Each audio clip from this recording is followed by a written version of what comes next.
Right, so yeah, the usual warning message there about this particular route DLC. It is the most demanding route DLC I have. Let's hope this goes okay. So we have made our stop here at Newcastle. We're all set. Let's get underway, and let's remember to turn DRA off, shall we? And now we'll get underway. So we are leaving Newcastle Central, and during this particular run we will be leaving England.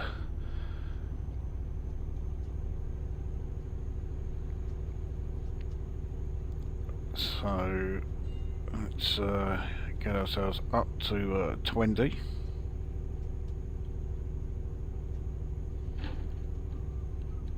As we approach the Newcastle that gave the town its name, or the city I should say. Yeah, it is a city of Newcastle, isn't it?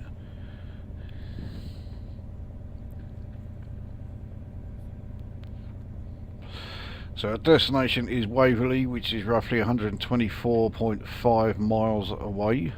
This is the second longest stretch of this entire run.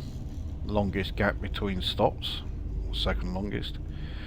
And it's not like there's a lot in it. The longest one was only about 6 or 7 miles longer.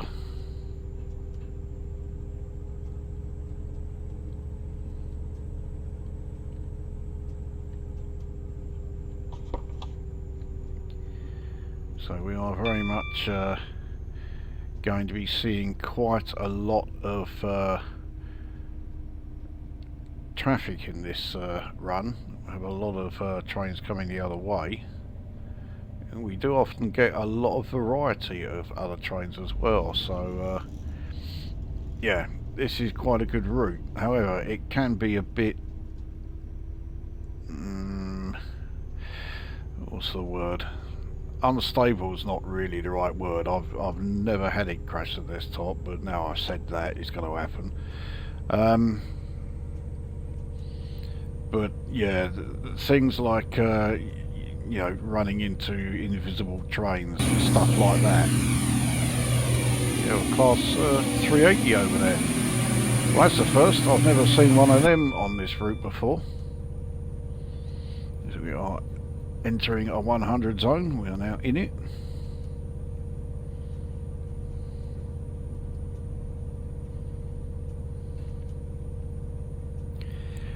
Now, I have to say, whenever I've had those issues, it's always been when I have been travelling from Edinburgh southwards. Whenever I've gone this way, it's always been all right. So let's hope that continues.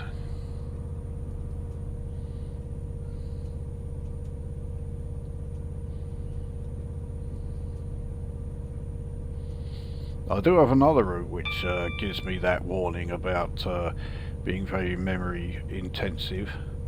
That one is the there's another 380. Cropping up quite a bit around here.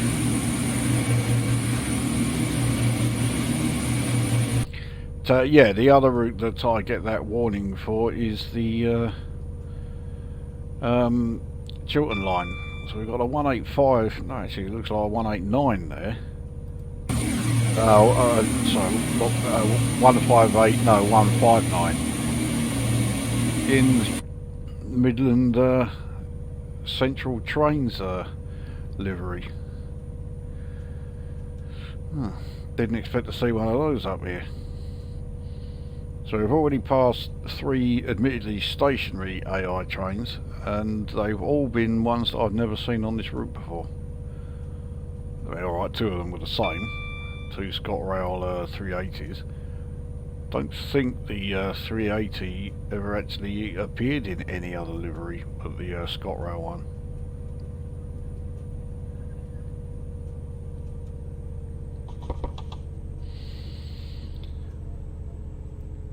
So we have another speed increase coming up in about 3/4 of a mile.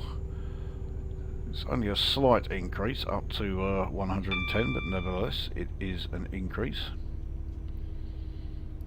Now, I must admit I'm not feeling at my best at the moment. I've been getting a lot of bouts of vertigo, and I'm feeling quite twitchy. And it's because I didn't get a great deal of sleep last night. That's always been the cause whenever I feel like this. It's basically it's the residue of my epilepsy rearing its extremely unwelcome head once again. I thought I was well and truly over it, but yeah, not quite. Anyway, we're in the 110 zone. What am I doing hanging about?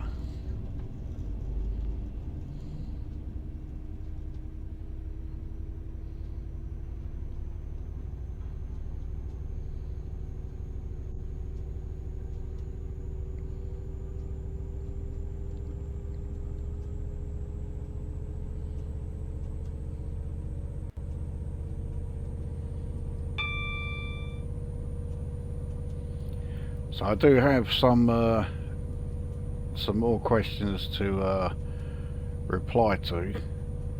But given the length of this particular run here, got a long old way to go before our next stop. I'll space them out a bit more. But I can start by finishing off the answer to a question that I had in the previous video about the ugliest trains. So I mentioned the bully leader, which is a really hideous looking thing. It was an absolute monstrosity, and it was absolute hell on earth to operate the damn thing as well.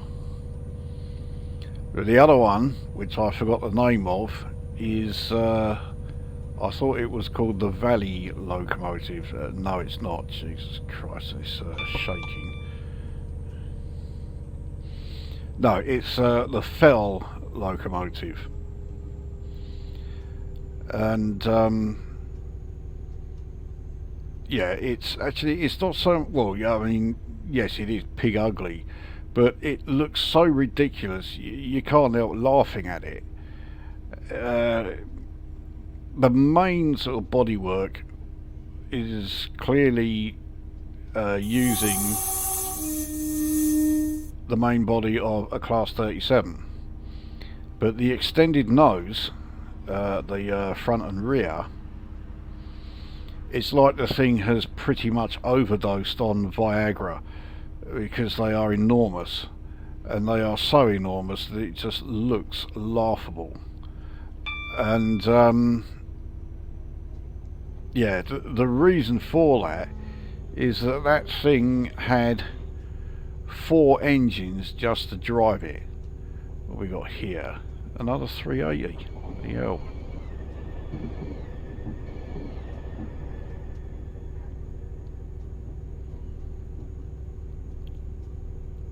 So yeah, it was a rather early and, let's be frank, dreadful solution to the problem of transmission systems for the early diesels. And yeah, their solution as far as the Fell locomotive was to put 4 engines in it. As we go through Cramlington station, very short station.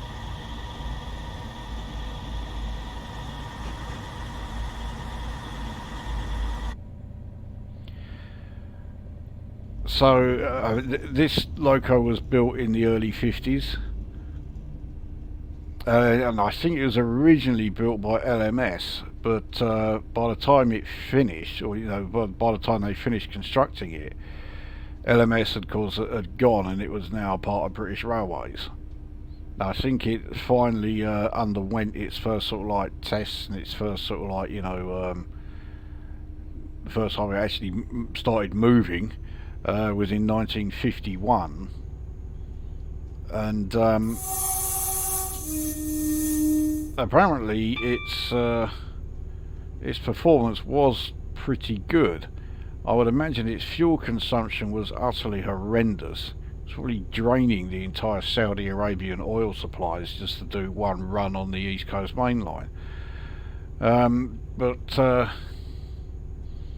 it was horribly unreliable. And of course, all it needed was like just one slight fault, and the whole thing just completely ground to a halt. As it is, whenever this thing developed faults, which was one of the few things it did well, they were always something major. I'm surprised they didn't call it the Lotus locomotive, as in, yeah, lots of trouble, usually serious.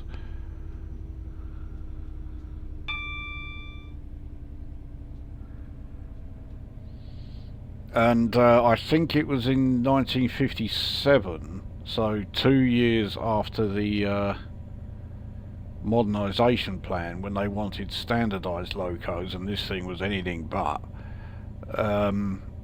it had developed yet another fault, and they just didn't bother repairing it, and they ended up cutting it up and scrapping it, which was the best thing they could have done to the thing. So it really is a horrendous looking thing. It's absolute garbage. So yes, the Fell locomotive. It's definitely between the Fell locomotive and the Bully Leader as to what is the ugliest train to have ever run on the UK networks. I think the Fell takes it, because not only is it pig ugly, but it looks laughably shit. Now, one of these level crossings that I am passing, we're coming up the Morphus, we're coming up to the Morphus curve. We've really got to make sure that we slow down in time for this, put it into full service. But yeah, one of those level crossings that I've just gone past. I'm sure one of those is the level crossing that appeared in a video that Northlander uploaded a few months ago, where he was at a level crossing, and it was actually a class 221 that went past, and it must have been doing top speed. It absolutely rocketed by. Great video. I mean, it's quite short, but yeah, if you get the chance to go and take a look at it, do so.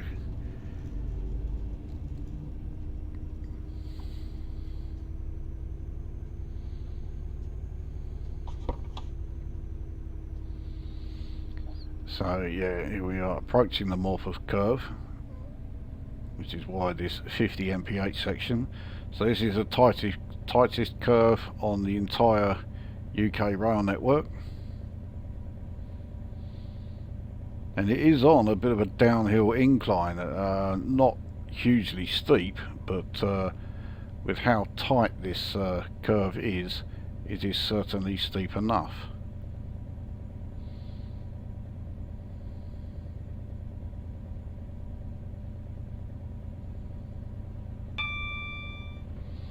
And then here we are at Morphus Station, except I've accidentally clicked the rear view. There we go, yeah, Morphus Station. Got two other castles in the background there. I'm not sure what either of them are, but I'll take a wild guess one of them is called Morphus Castle. The only castle I know in Northumberland is, yeah, the one everyone knows, Alnwick.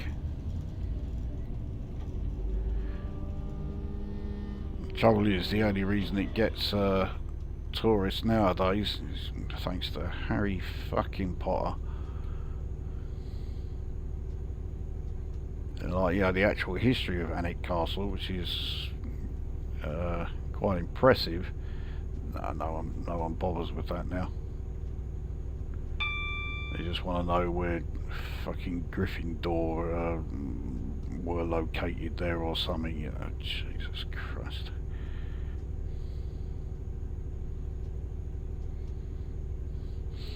Anyway, we are now back into an 80 zone as we go over this quite impressive viaduct. You can certainly see why this route is so memory intensive. Not only is there a lot of AI traffic that appears on it, but they really got a lot of detail in the the trackside objects. Not surprising. I mean, it is a just trains route, and as we've seen with the Midlands Midland mainline network, yeah, they do like to have the detail.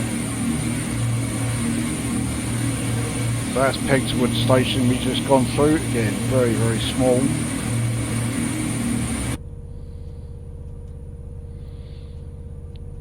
We're now entering a 110 zone. We're now in it. So yeah, 110 has so far been the fastest we've been able to do on this route, but believe me, 125 zones are coming.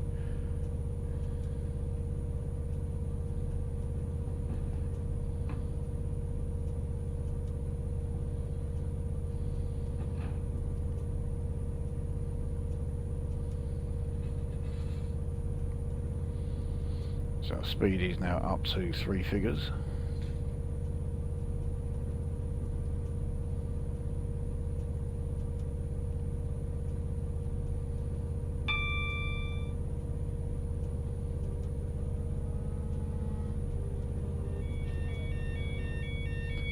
Another level crossing. There's certainly no shortage of level crossings on the East Coast Main Line.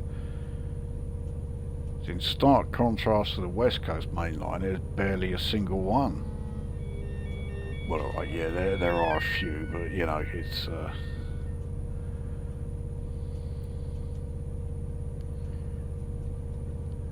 Alright, so we do have a bit of a speed reduction coming up, down to 105. We might be able to just coast that.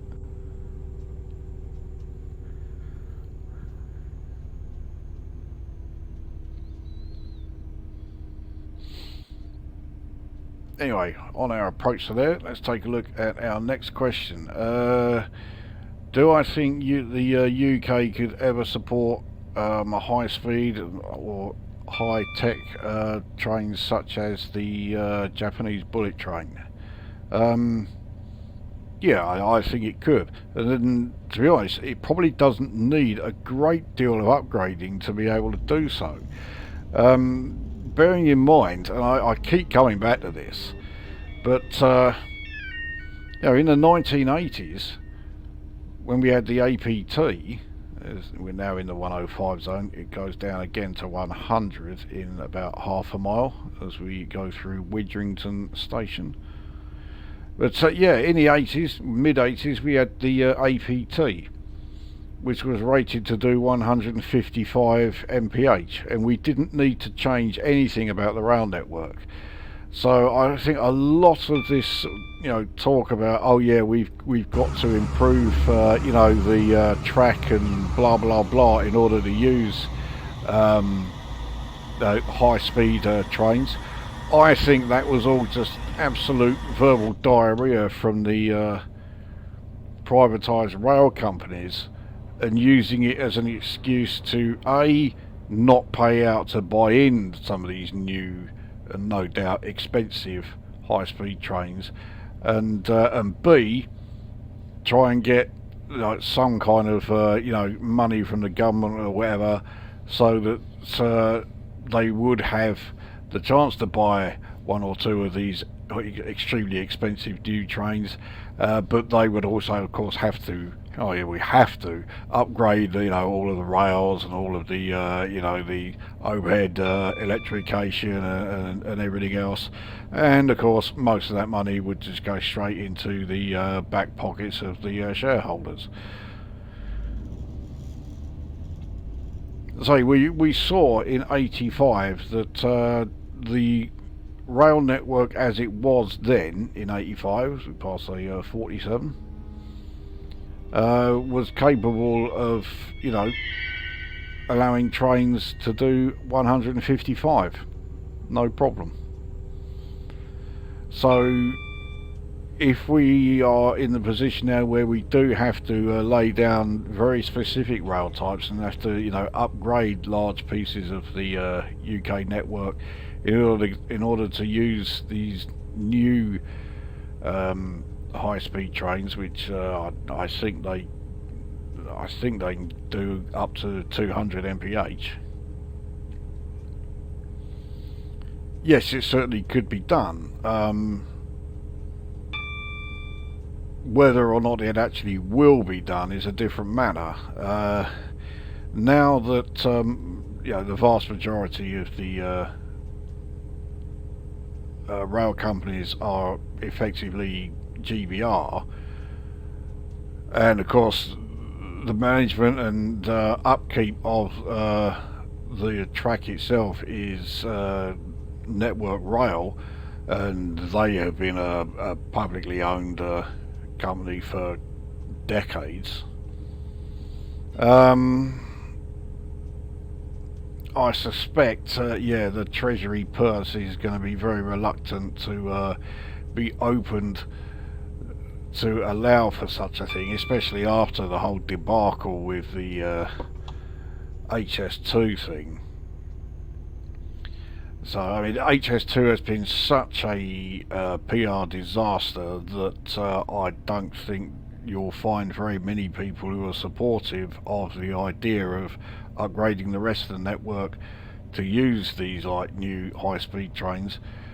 But that does depend, you know, does it really need to be upgraded? It wasn't needed in '85. And even if we're not talking, Japanese bullet train speeds, we're still talking 155. It's still a significant gain over, you know, the ridiculous enforced 125 limit that we have. And we all know that, you know, there are plenty of trains on the network already that can surpass 125. They can all do the 140 that was supposed to be introduced with the Class 91. All of the, all the infrastructure's there. Everything is all ready to go. They just need to effectively flick the switch and say, yeah, there you go, it's now up and running. I mean, they're not going to. Well, the privatised companies certainly will not do that. Whether GBR do, I'd like to think they will, but I'm not getting my hopes up. So yeah, you can clearly see why this section here is 85. As soon as we come off this bend, we enter a 110 zone. What we got coming here? Looks like a 91, because it is a 91.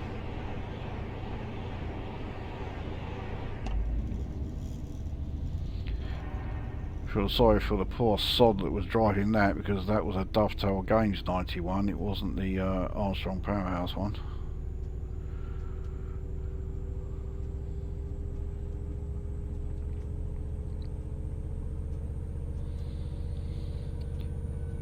So yeah, to sum up my reply to that question then, yes, I think it can be done, but no, I don't think it will be done.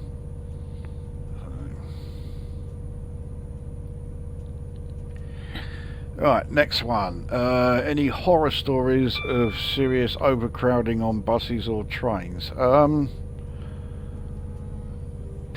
To be honest, not really. I've never had to endure any of that shit. Well, not on like regular trains and buses. I mean, I can't stand it when buses are crowded, and to the extent that if a bus comes along, you know, I'm waiting for, and it pulls up at a stop and I can see it's absolutely packed, I just won't get on it. I'll wait for the next one. But when I'm in London using the London Underground, yeah, now that's a different matter altogether. Yeah, the number of times it has been absolutely, I mean, we really do get absolutely crammed onto those trains like sardines. I mean, I've long since got to the point now where I'm used to it because I expect it. But yeah, the first few times I went to London, having to go through all of that shit was awful.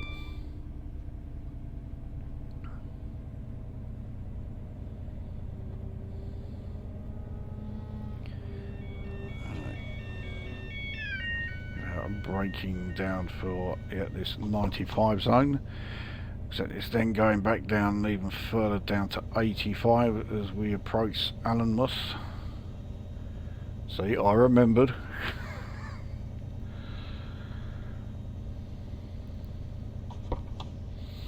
There you go, so we're in the 95 zone, but yeah, we need to slow for the 85 zone. We're on a bit of a uphill climb here. It's not much of one, but it's enough of one. So here we are in the 85 zone, and here is Allenmouth Station. Again, very simple, basic station, not much there, but it's in a beautiful location. No surprise really, Northumberland is without doubt one of the most scenic counties in England. It's a magnificent place.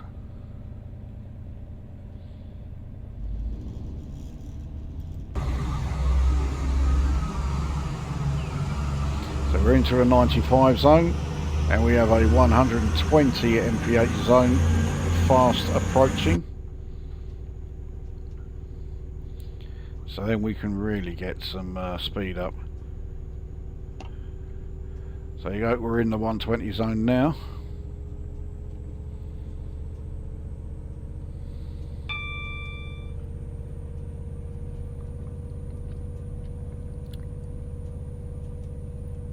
So the next stop, the distance is now down to just double figures. It's 88 miles to Edinburgh Waverley. But once we've done this stretch, the remaining four, the remaining four stops of this run, they're not that far apart from each other. I think, don't quote me on this, but I don't think any of them are even as far as 50 miles apart.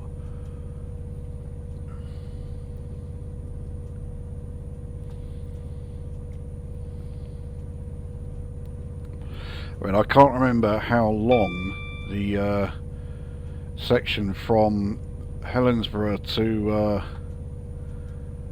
Fort William is. I mean, I know that route is anything but as the crow flies, but yeah, that route I have never actually driven the entire length of it, because when I got it, and for quite a while afterwards, I didn't even know where. Obviously I knew Fort William was the terminus at one end, but I didn't know what the terminus at the other end was, you know, what was the southern starting point. And I even did a video where I started at Ardlew, because I thought that was the starting point of it. I mean, that video was done months ago, it was one of the early ones.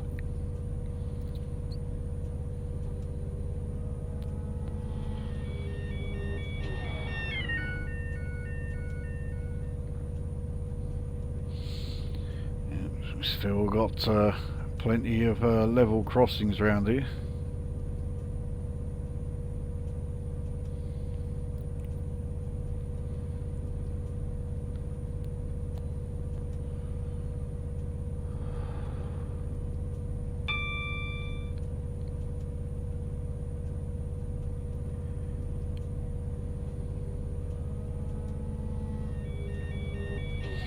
I mean, all of these level crossings give me the impression that Northumberland is quite flat, but I never thought that was the case.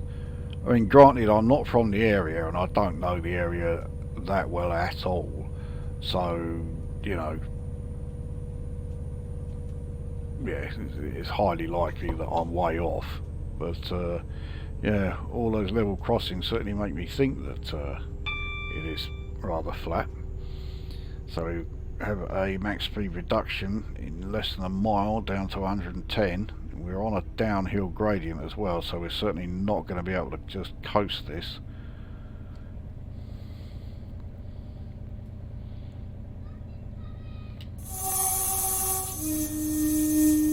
Mind you, we aren't doing too badly, but yeah, I will put the brakes on.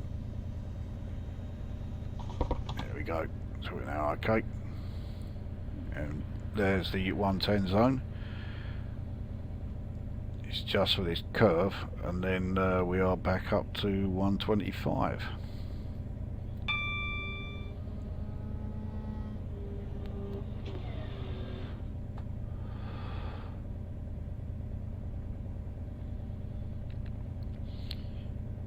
It does also rather give the impression that Northumberland has not only most of the level crossings in this country, but also by far the loudest level crossings in this country, because I can hear them all absolutely crystal clear from within the cab of this thing. Anyway, we're now able to go back up to 125.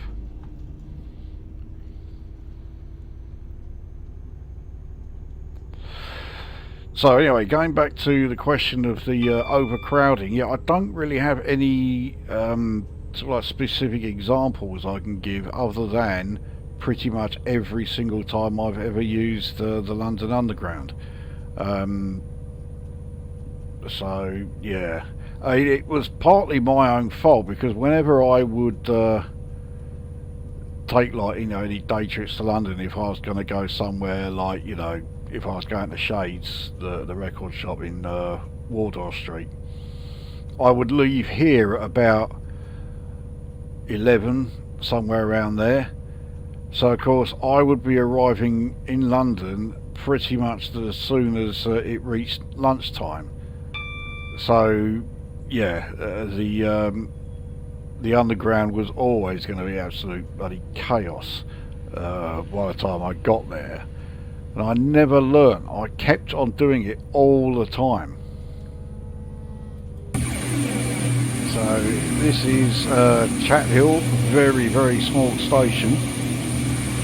I can't imagine it getting a great deal of use, despite being on one of the busiest lines in the country.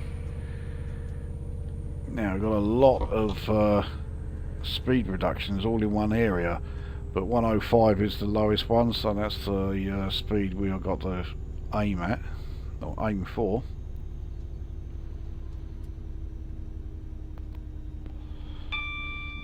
So we're fine for the 110s, but yeah, we got a 105 right in the middle of that, so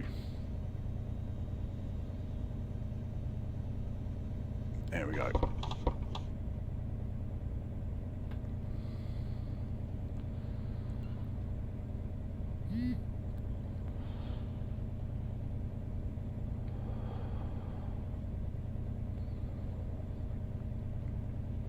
So yeah, we're in the 105 zone, but we are entering and now are in the 110 zone.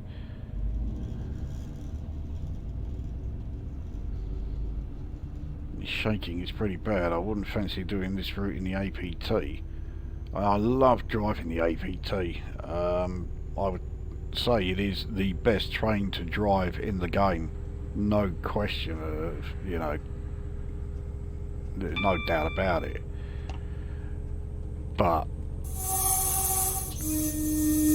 the cabin shake in it is quite bad, and so there are some routes that you probably wouldn't want to try, especially if you are a bit twitchy like I am.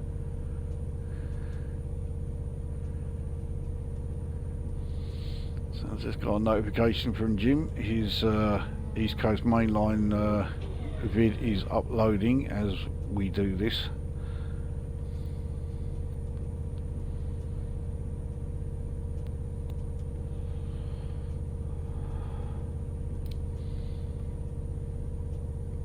So I think that will definitely be a vid worth watching. So keep a lookout for that one. That should be, actually by the time you're watching this, that video should be up. So yeah. And he is driving the entire East Coast Main Line, just not, you know, not just one section.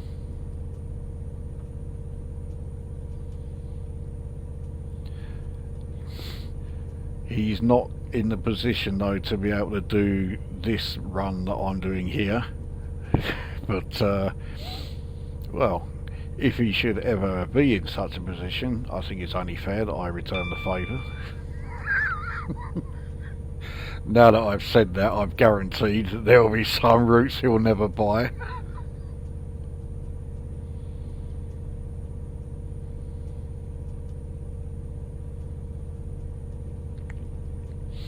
Right, anyway, on to the next question. What is the most bizarre stroke impractical freight combo in the game? And would I drive it for a bit of a challenge? Actually, when it comes to freight consists, the game,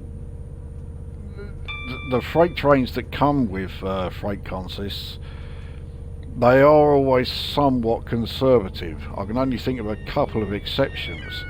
There's a Class 20, well in fact I did a video where I used it. There's a Class 20 consist which is a double header and it's pulling 50 freight wagons.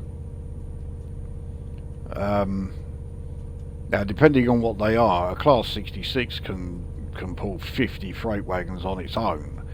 But a Class 20 doesn't have anything like the power of a Class 66. So yeah, that actually it wasn't as challenging as I thought it would be. I thought it was going to be monumentally difficult, but no, it wasn't.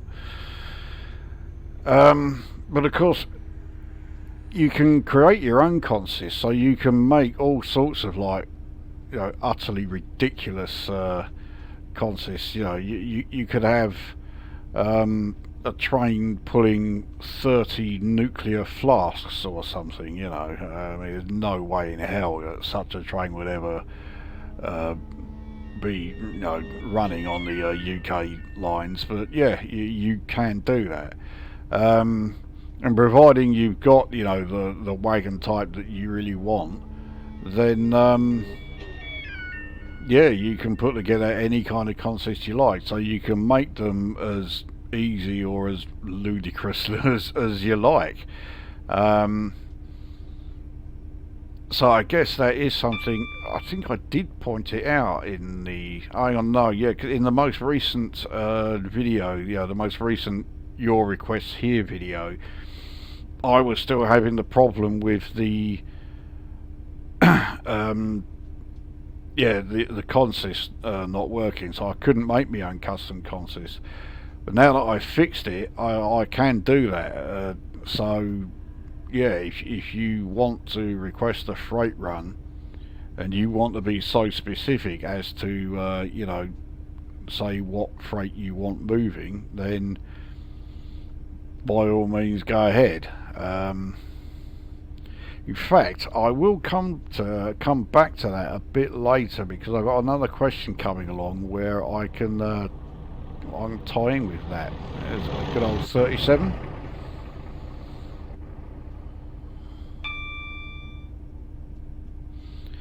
In fact, the wagons that 37 was pulling there, they were quite small ones, but they are the ones that yeah, I was towing 50 of in the video, in the Class 20 double header.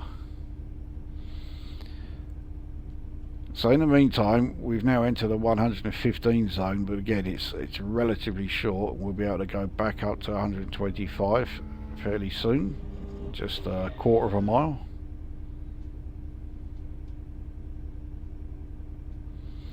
In fact, because our speed has dropped a little bit, we can start doing that now.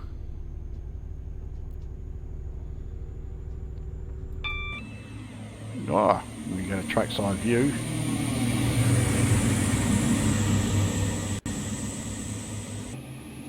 And another. So we get trackside views from both directions. Good stuff. And then the overhead just to finish it off.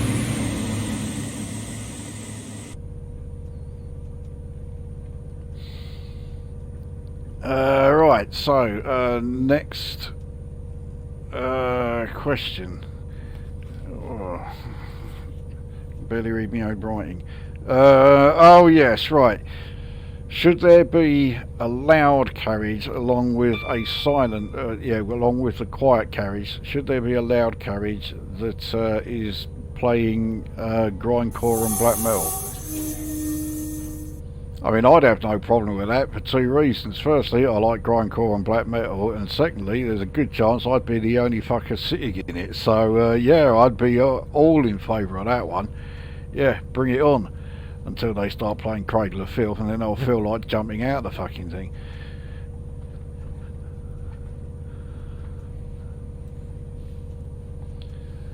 And the last question... Yeah, this last one came from Peter in the Netherlands. I'm not entirely sure he was, it was a genuine question here, but I'll give him the benefit of the doubt. Can we fit guns onto the locos? Well, if we could, then anyone...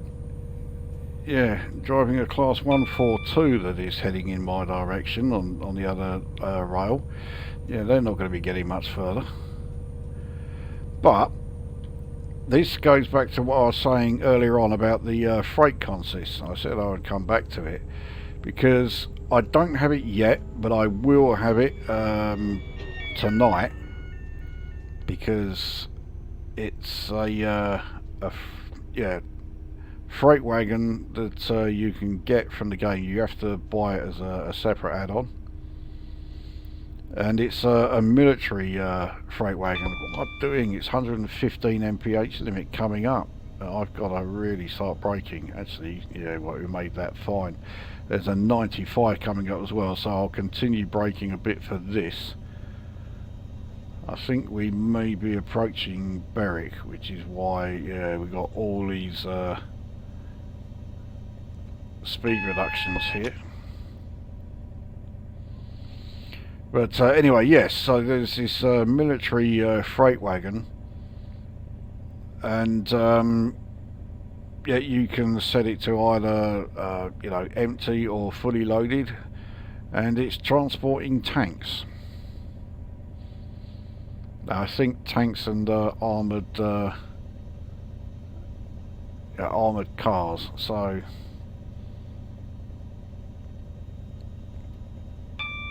even if you can't fit guns to your locos, well, you could have a bloody great big gun actually somewhere on your train anyway. So, yeah, it's not a bad compromise. Okay, so we are now fine for the 75 zone, but it's going down again to 70.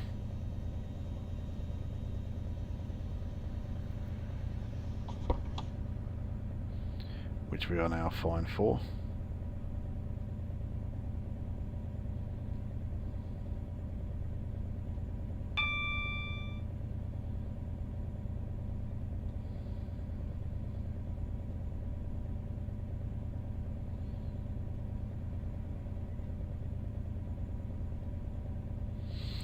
So here we are approaching the Tweed. We're on this enormous viaduct. Well, enormous in length. Well, height is it's certainly high enough. This thing must have taken years to build. So across the old border, and here we are at Berwick Station, Berwick upon Tweed Station. In fact, that's maybe anyone from Scotland might know the answer to this. But I mean, how big is the actual Berwick area? Because we've got Berwick upon Tweed here, which we are, in the process of going through. And then there's North Berwick, which is nowhere near here. When you're taking a trip from Edinburgh Waverley to North Berwick, you're only doing about 30 something miles. So North Berwick is nowhere near Berwick upon Tweed. So was the Berwick area really, you know, like a vast area? Was it like, you know, a separate kingdom like Fife or something? You know, hopefully someone can answer that one for us. Right, so into a 95 zone, but we'll only accelerate to 90 because, yeah, we got this one coming up in just under a mile. Well, we're certainly not far from the England-Scotland border now.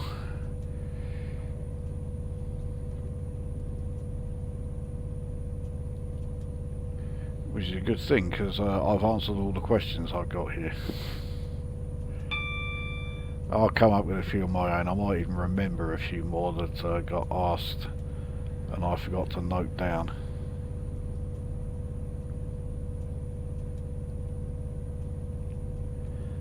Oh, I was asked, I was going to avoid it, but yeah, it was like, gun to your head, what is your favourite route? Well, I'm on a I'm on an uphill climb, but it came along just slightly too late. I also still had the loco in notch 1, so I was still accelerating. So I've had 3 speeding errors, and they've all been due to really stupid lapses in concentration on my part. Speaking of which, I have not yet done the old radio test. Welcome to the remote radio test unit. Please leave your message after the tone. This is the NRN radio test call.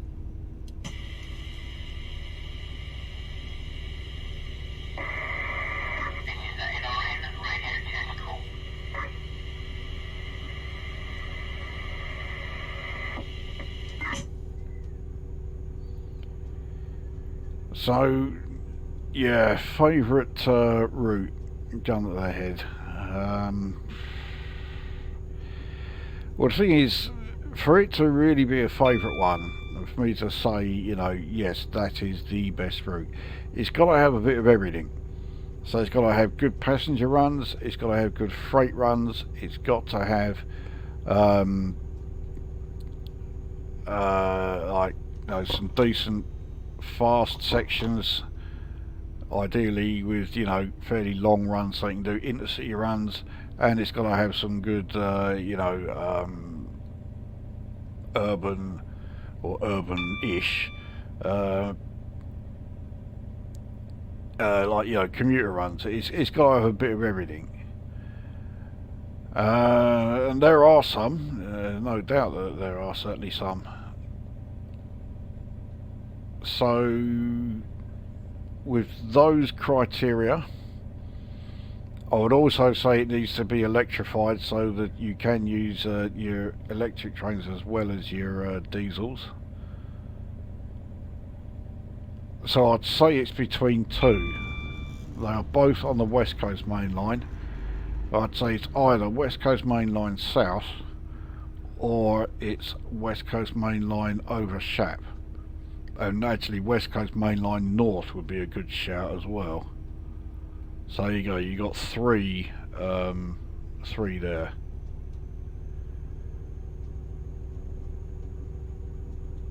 But another thing that West Coast West Coast Main Line over Shap has, that's the route that gives you career scenarios for the APT,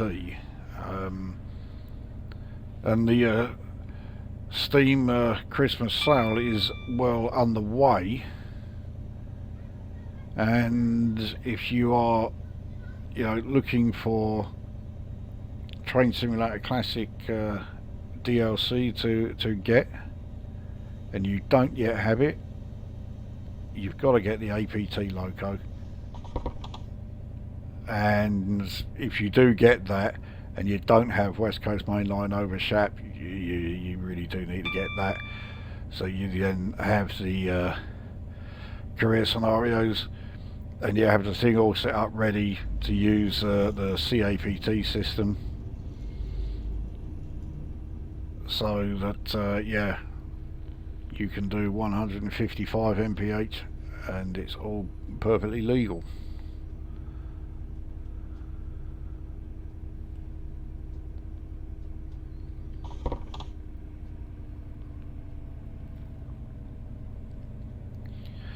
So we are certainly within Scotland now. The border, I missed it, but yeah, the border's long since been and gone.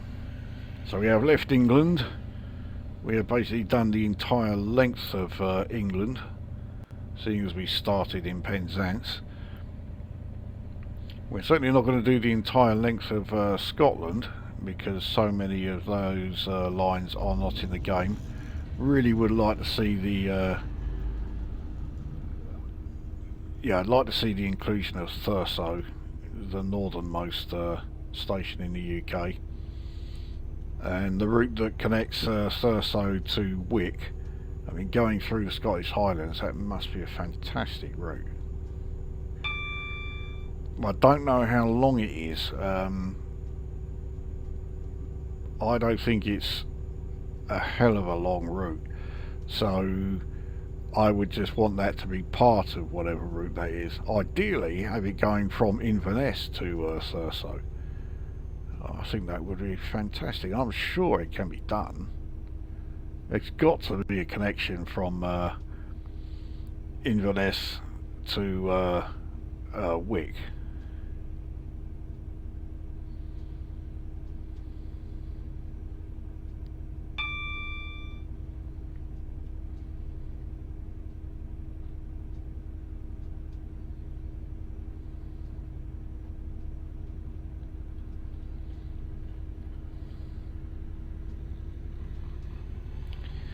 So another speed reduction coming up. While we're on this rather sort of like twisty section, yeah, the speed is certainly yeah, reduced quite a bit, and you have a lot of speed changes.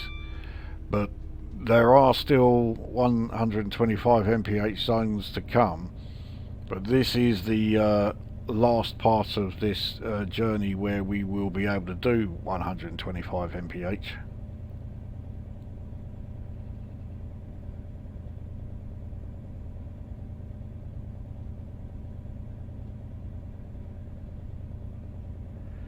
So yeah, quite a few sort of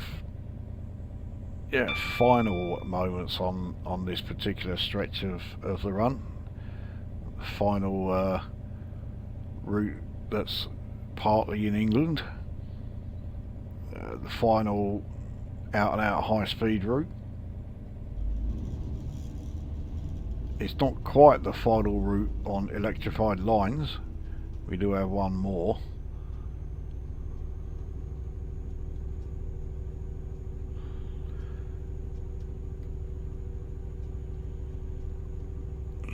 So another speed reduction coming up, 1.5 miles down to 85. Again, we can just coast up to that. We are going uphill. It's not steep by any stretch of the imagination, not even by railway standards. But yeah, we're already fine as far as the speed for that goes. It's still over a mile away.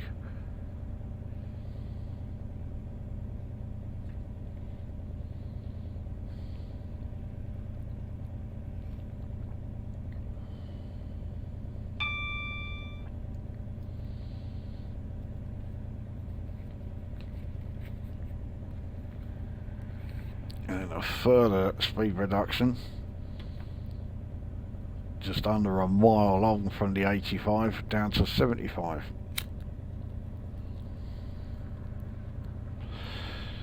Right, we're going, we'll be doing 75 as we cross the 85 point.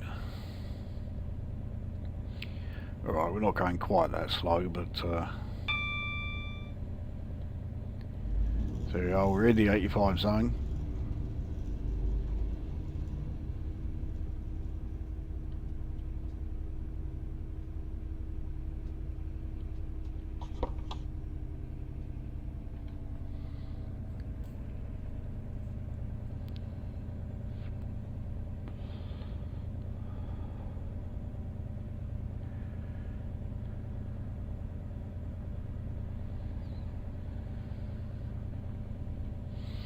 So we're fine as far as the 75 speed limit is concerned.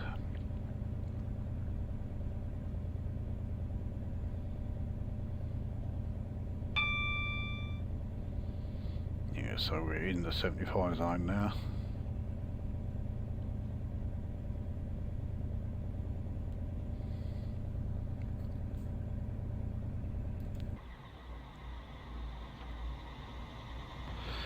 Well, you can really see the difference in speed compared to when we last took this shot.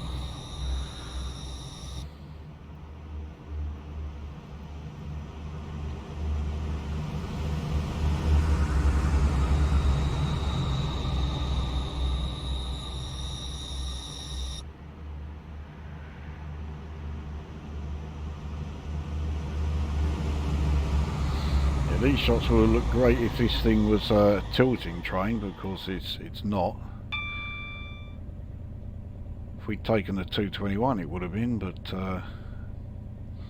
well, I gave me reasons for going with the 220, and despite its dismal performance while braking, I do not have any regrets of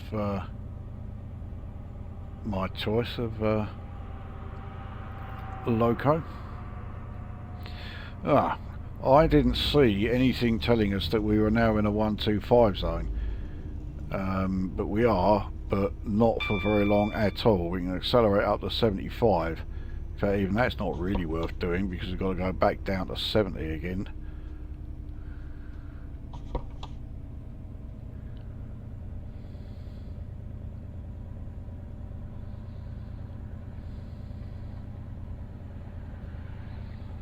Right, so we're fine for the 70 zone.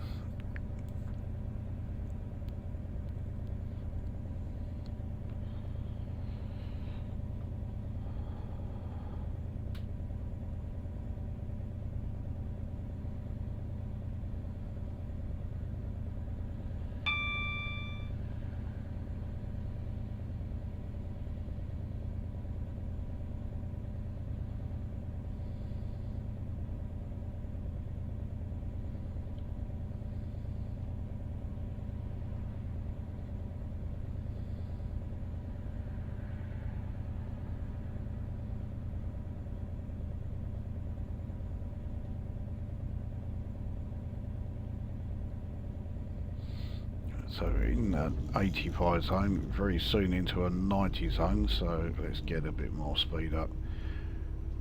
Really feels like we've just been crawling along for a fair while now.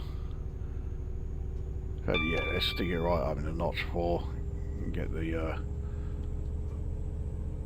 I mean, we are on a 1 in 93 downhill section here. It might be an idea not to accelerate right up to 90. In fact, I'm not going to, because I think, yeah, the gravity will continue accelerating us anyway.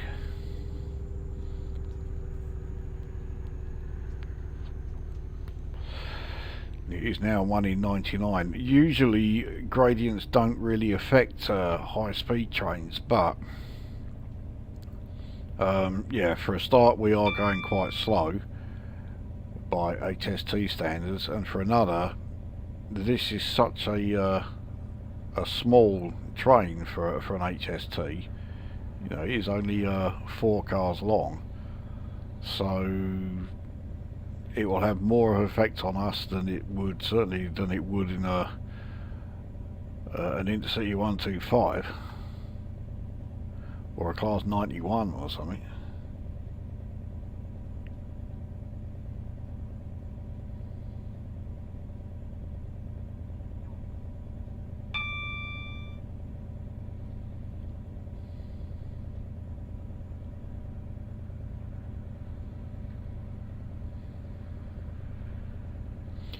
I just spotted, yeah, 85 mph speed reduction.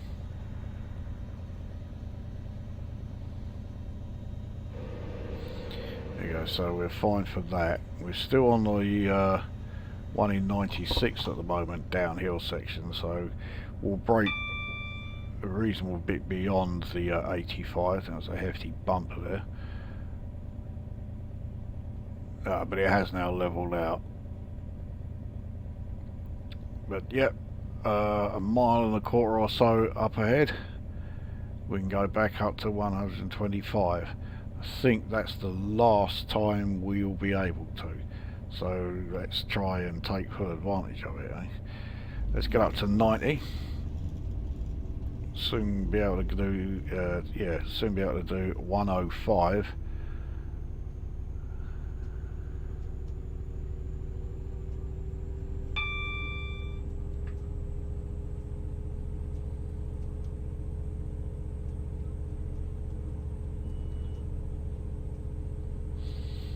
So yeah, in the 105 zone.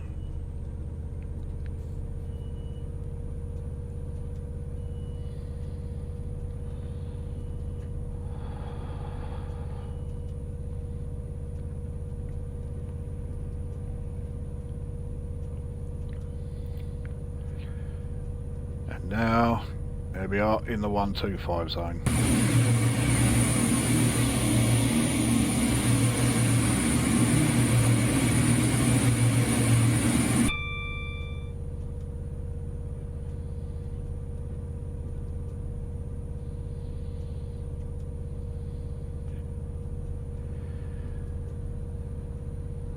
So, train with the cross-country livery arriving at Edinburgh Waverley is certainly nothing new. In fact, I've actually seen more trains in Edinburgh Waverley with the cross-country livery than I have in the ScotRail livery, and I'm not exaggerating.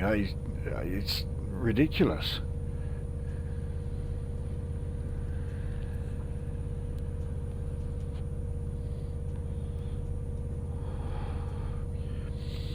And with how weird the cross-country routes are, I wouldn't even begin to try and guess where they originated. Probably something like Weston-super-Mare or something. Yeah.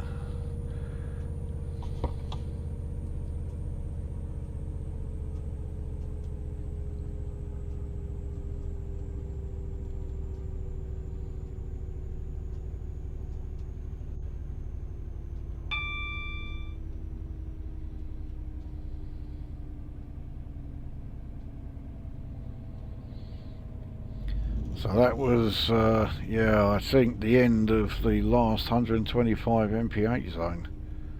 I hope I'm wrong, because I didn't get a chance to go anywhere near it.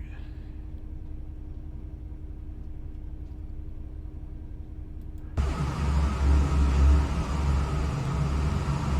I'm not sure what building this is, but we have diversion coming up. Except we really shouldn't be having a diversion coming up. This is where the quick drive getting its routes a bit sort of bollocksed up really. So we're in a 110 zone. We'll get the next flashing signal here. But yeah, it puts us through Dunbar station, and really it should be putting us onto the avoiding line. So I've really got to slam on the brakes here. That's the alert for the 40 mph speed change.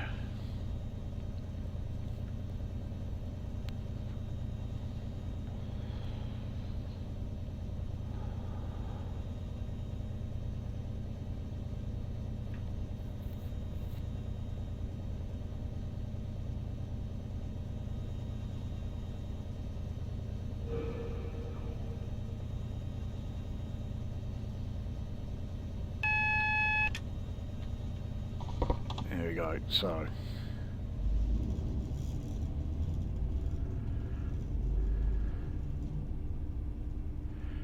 yeah, we are fine for this 40 mph section. I mean, this should be a three-figure section, but yeah, because it's putting us through Dunbar station, yeah, we've got to slow down because we're going over these points.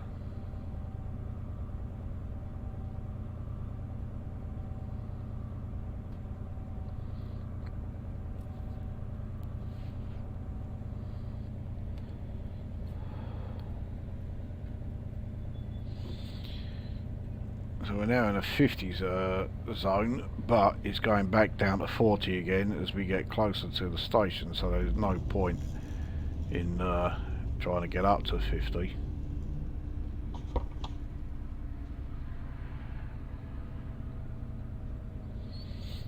So Edinburgh Waverley is now less than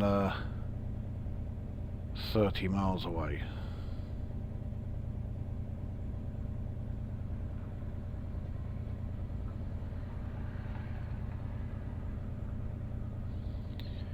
So here he is, yep, Dunbar Station. I mean, it looks like a nice station. It's not one of those boring ones where, you know, it's just long platforms but no buildings on the actual platforms at all.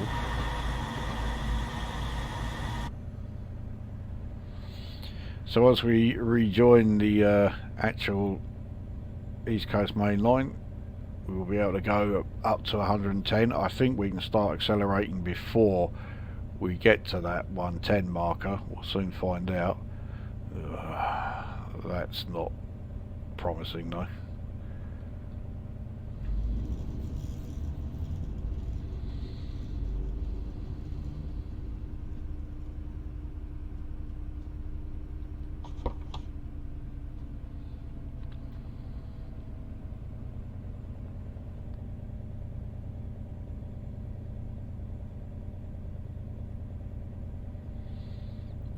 Yeah, there we are, putting us back onto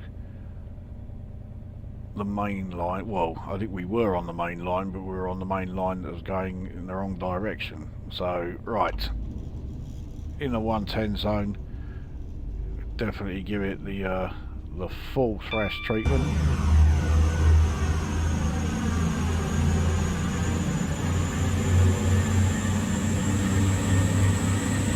Still got a few of these small sort of like village stations to pass through. Well, I say village stations, they're probably more than just a village, but the stations themselves are, yeah, certainly small and almost certainly very rarely used.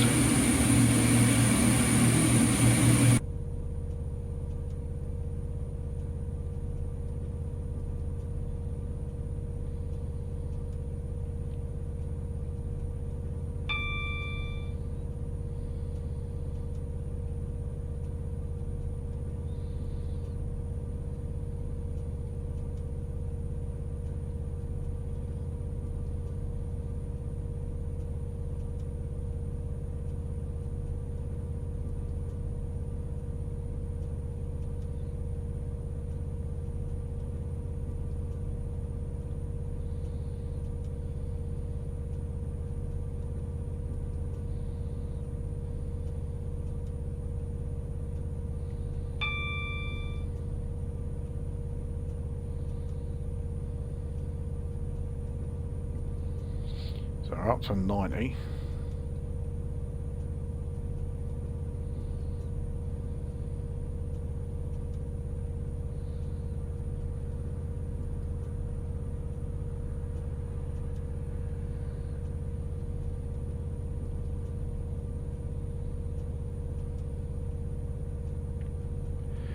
So in fact, we've only been doing this run for just over an hour.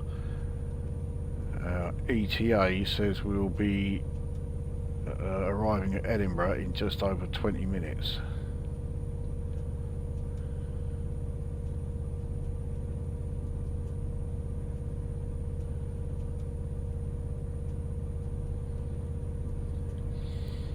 Alright, we need to lose a few mph of a 100 speed limit coming up in just under a mile. There we go, so that is all set.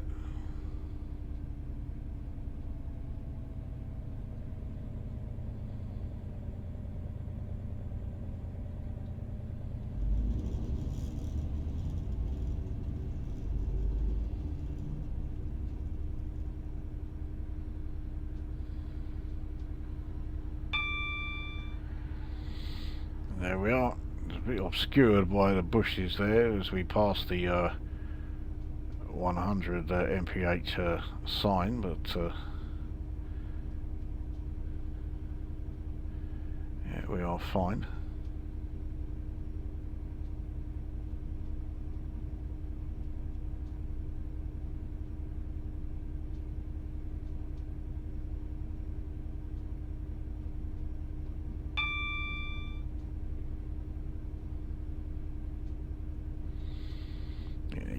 Does go back up to 110 in a mile and a half.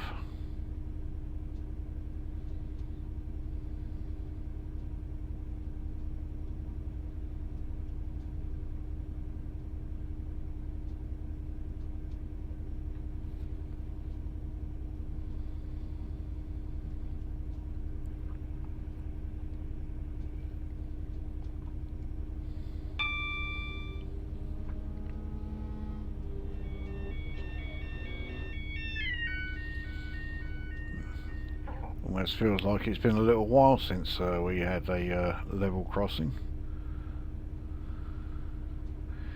In a mile and a half we have a return to 125 mph limit. I'm not at all sorry to see that. So we're now in a 110 zone.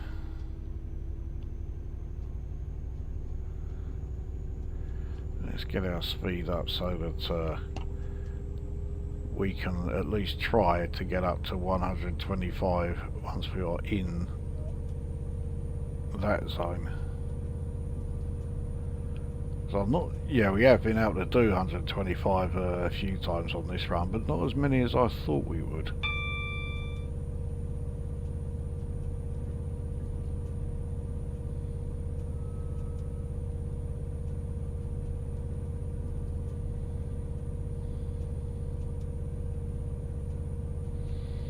There we are, we're in the 125 zone.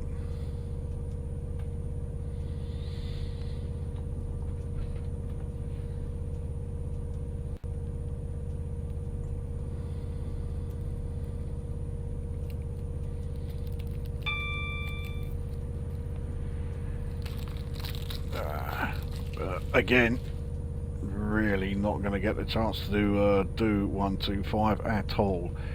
We haven't even reached the 115 zone that it's being reduced to. But after North Drem Station we can go back to doing 125.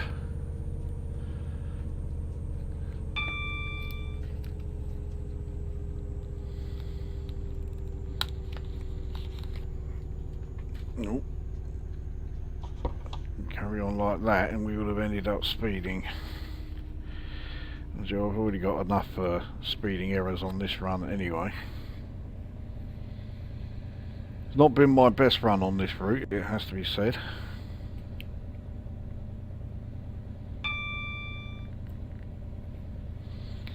So yeah, here we are at North Drem Station, another very small, very short one.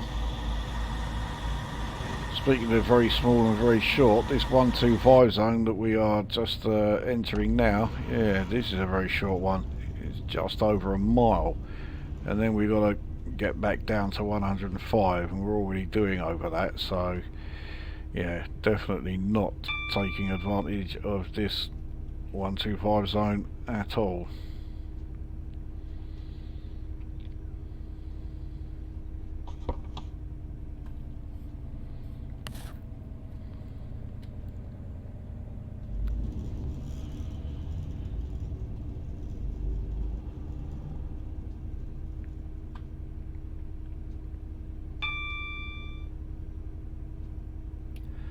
So there we are, 105. Just while we go around this curve. And then we're into another 110 zone. There we go.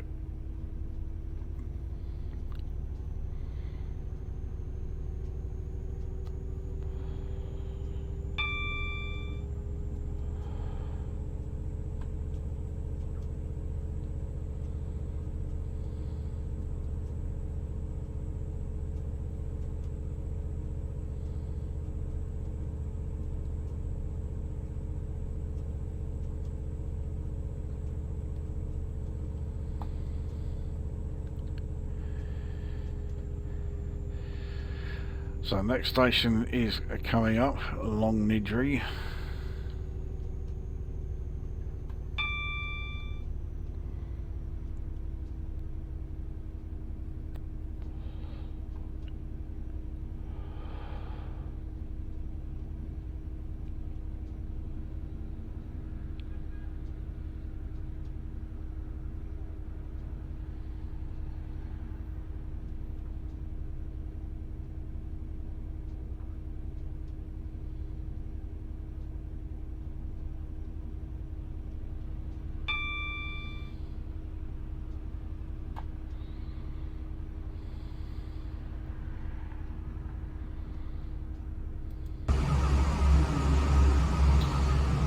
Yep, very drab, boring, small, bugger all nothing station. Looked like it was comparatively modern. That's why it was so drab and boring and nothing of interest there.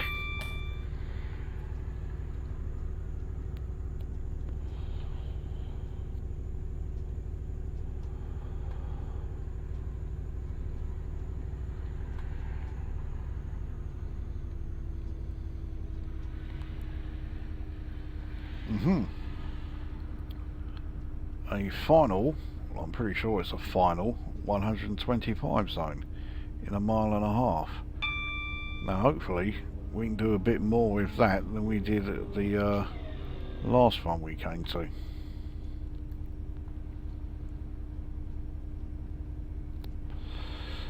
So Penzance, as it's showing there. Now I know there's a station at Penzance, there it is.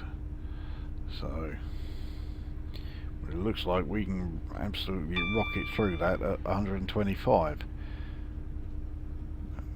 So there's a good chance they'll get a bit of the old full thrash treatment as we go through there.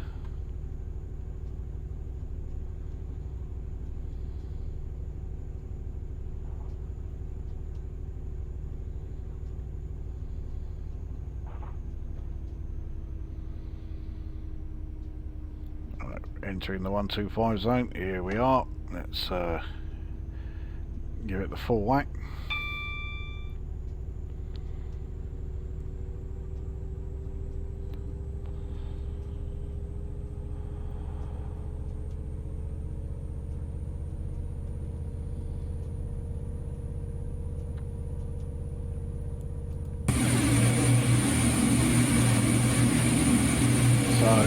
Well, at least Penzance has a half-decent station building.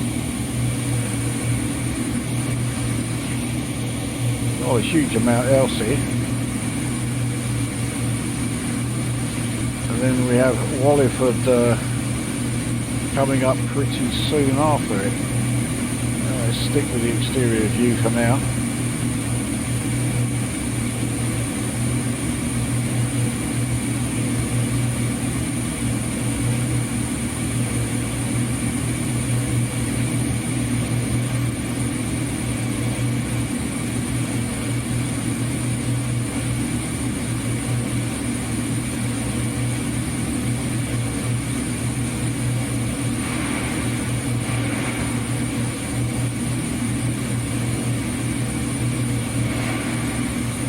Yeah, Walliford, that's definitely a modern one.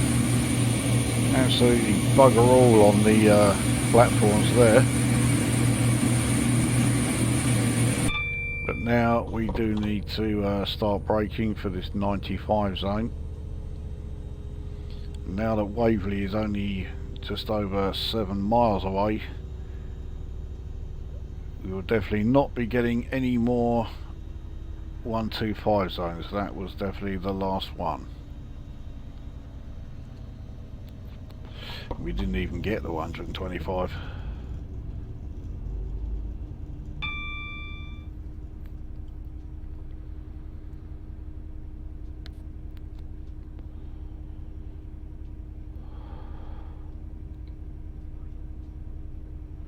So yeah, here we are in the 95 zone.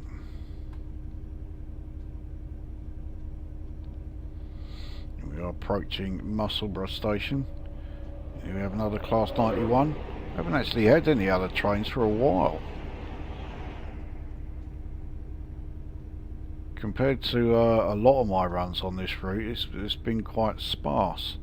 Once now they're all cropping up. That looks like it looked like 165.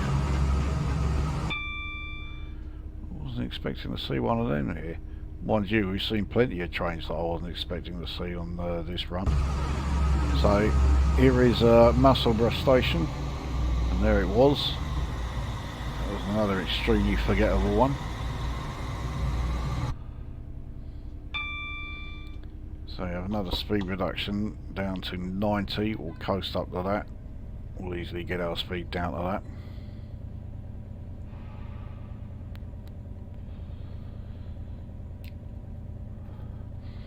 I'm pretty sure Musselburgh is the last station before Waverley itself.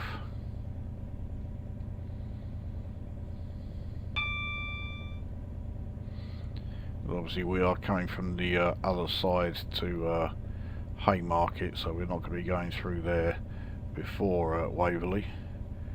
But it will be the first station we go through once we are making our way to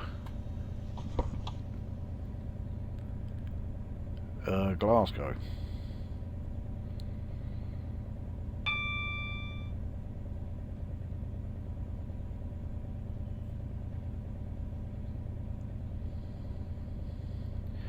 So, yep, into the 90 zone.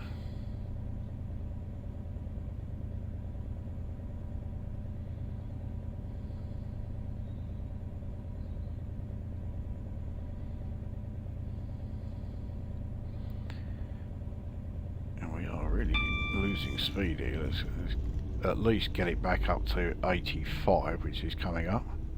It looks like a really dirty old class 20 there.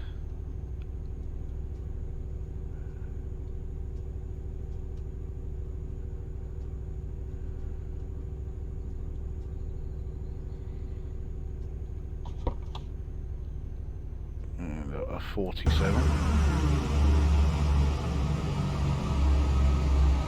One of the many train depots around here.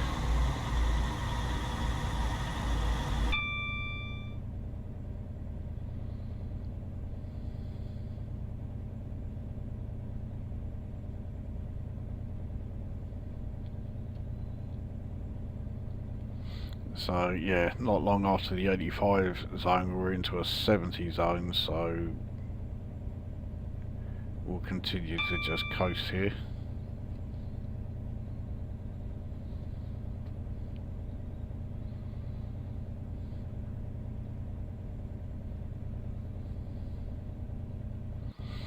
So we can see that, yeah, Waverley fast approaching. So we are on platform 11.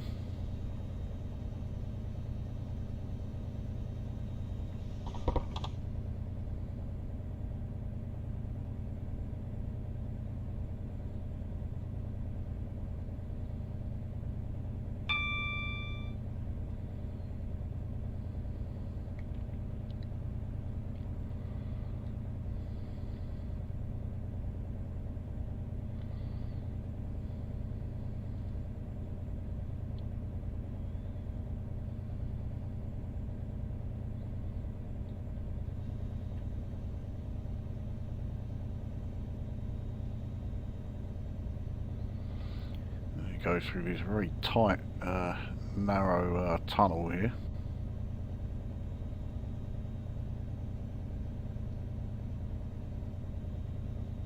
In fact, yes, Waverley now this close, I think we've really got to start applying the brakes. Because, yeah, we're approaching a 20 mph zone and I am going way too quick. Well, we are going to be speeding, but thankfully not anywhere near as bad as I thought. In fact, I don't know how we did it, but we managed to brake in time. I am genuinely stunned that we managed to do that.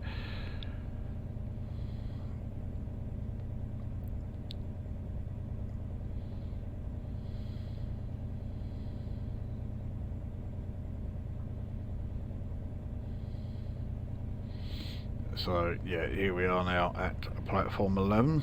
We'll make sure the whole train is on here.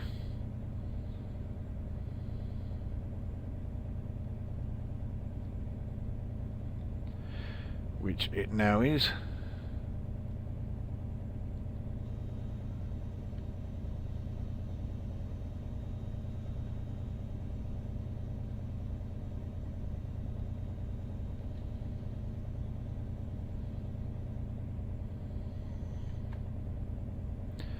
And there we are.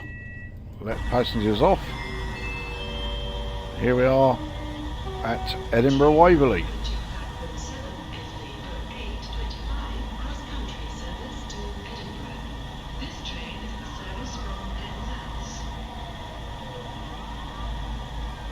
Did you hear that announcement?